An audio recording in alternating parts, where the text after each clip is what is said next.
ముందుగా PMC masters అందరికీ నమస్కారం. నా పేరు వసంత. నేను ఇంటర్ ఫస్ట్ ఇయర్ చదువుతున్నాను. మాది ప్రకాశం జిల్లా గిద్దలూరు మండలం గిద్దలూరు.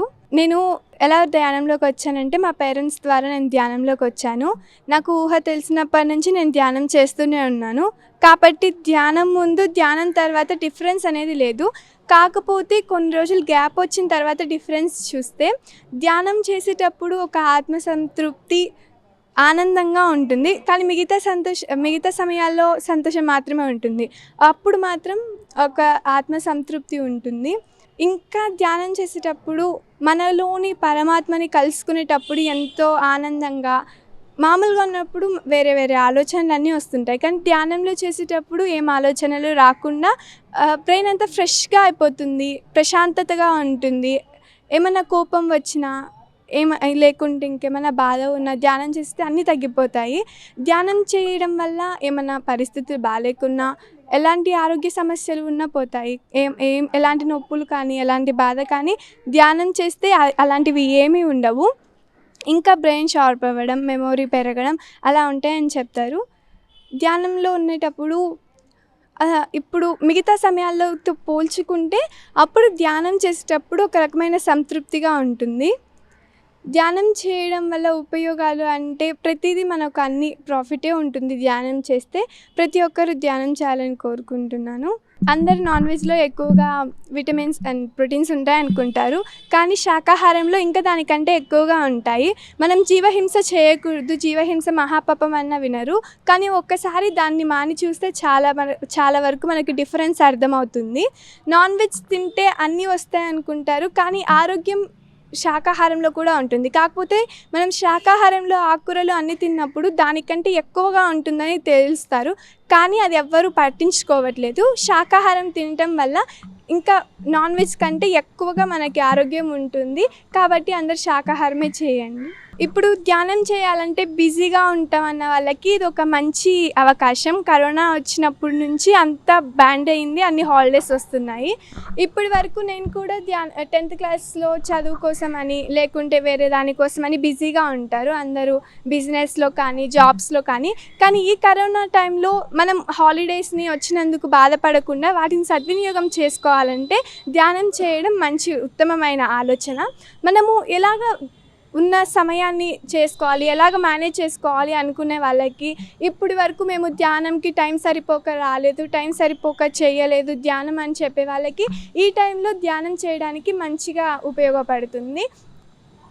నేను ఈ కరోనా టైంలో మైత్రేయస్ ఇంటర్నేషనల్ ద్వారా చేసిన రైట్ మెడిటేషన్ ప్రోగ్రాంలో రోజు పాల్గొంటాను. Morning 5 to 6, evening 9 to 10 meditation జరుగుతూ ఉంటాయి. రోజు అక్కడ వస్తాను.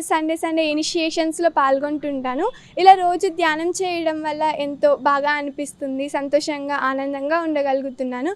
మీరు కూడా ఈ కరోనా టైంని వేస్ట్ చేసుకోకుండా, కరోనా వల్ల తిట్టుకోకుండా ఇంకా అందరూ ధ్యానం చేయాలని కోరుకుంటున్నాను. ఇప్పుడు స్టూడెంట్స్కి అయితే మెడిటేషన్ చాలా ఉపయోగపడుతుంది. ఎలా అంటే మామూలుగా చదువుకునేటప్పుడు ఎంత % మనకి మైండ్కి ఎక్కిద్దో దానికంటే మెడిటేషన్ చేసేటప్పుడు ఇంకా ఎక్కువగా ఉంటుంది.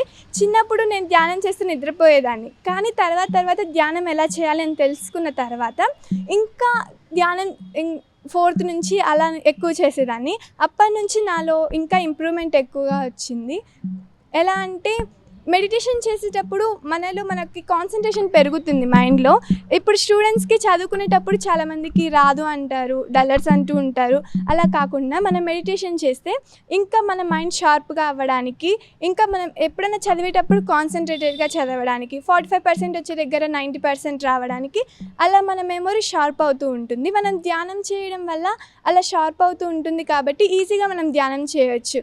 ఇప్పుడు నేను చదువుకునేటప్పుడు ఇంకా ధ్యానం చేసుకుంటే నాకు టైం వేస్ట్ అవుతుంది అలా అనుకోకుండా మీరు గంటలు చదువుకునేది ఒక 10 minutesలో చదివేయచ్చు.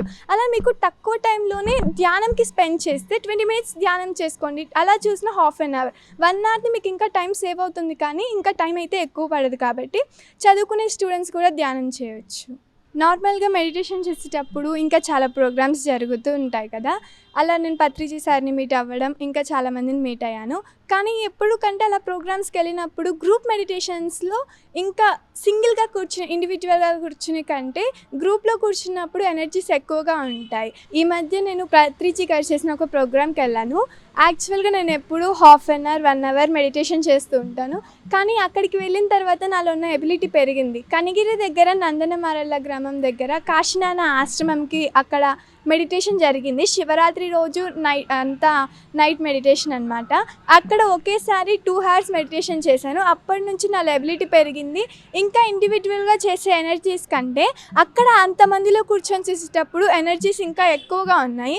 కాబట్టి వీలైనంతగా మనము ఒక్కరం చేసుకునే కంటే మన చుట్టూ ఉన్న వాళ్ళని మెడిటేషన్కి మోటివేట్ చేసి అందరినీ మెడిటేషన్ చేసేలా చేయడం ఇంకా ఉత్తమమైన పని.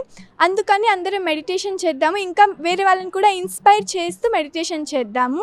యాక్చువల్ టెంపుల్స్కి వెళ్తే అందరికీ పాజిటివ్ వైబ్రేషన్స్ ఉంటాయని చెప్పి టెంపుల్స్కి వెళ్తూ ఉంటారు.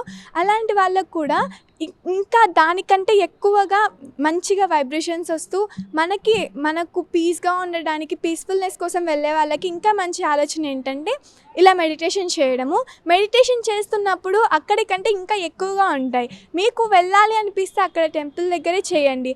ఇక్కడ గిద్దలూరులో కూడా ఎవ్రీ సండే టెంపుల్లో వెంకటేశ్వర స్వామి టెంపుల్లో మెడిటేషన్స్ జరుగుతూ ఉంటాయి. ఈవినింగ్ 6 o'clockకి. ఇంకా రోజు డైలీ కూడా 6 o'clockకి జరుగుతూ ఉంటాయి. అలా ఎవరైనా కానీ ఒక గ్రూప్ మెయింటైన్ చేయండి. ఒక గ్రూప్స్గా కూర్చోండి, మెడిటేషన్ని స్ప్రెడ్ చేయండి. ఇంకా మెడిటేషన్ చేస్తూ మనం ఉత్తమంగా తయారవ్వడానికి అందరూ మెడిటేషన్ చేయండి. మనం మెడిటేషన్ చేద్దాం, అందరినీ మెడిటేషన్ చేసేలా చేద్దాం. ఇప్పుడు పిఎంసి ఛానల్ వాళ్ళు చాలా దూరం నుంచి హైదరాబాద్ నుంచి వచ్చి ఇక్కడ అందరినీ మెసేజ్ తీసుకుంటున్నారు. దీనివల్ల ఇంకా మిగతా వాళ్ళకి కూడా మోటివేషన్గా ఉంటుంది.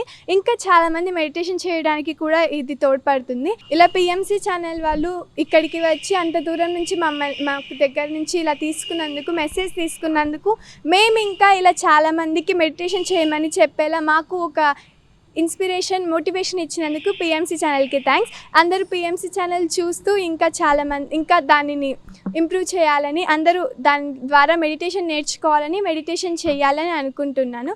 ఇలా ఉన్నందుకు నాకు చాలా ఆనందంగా ఉంది.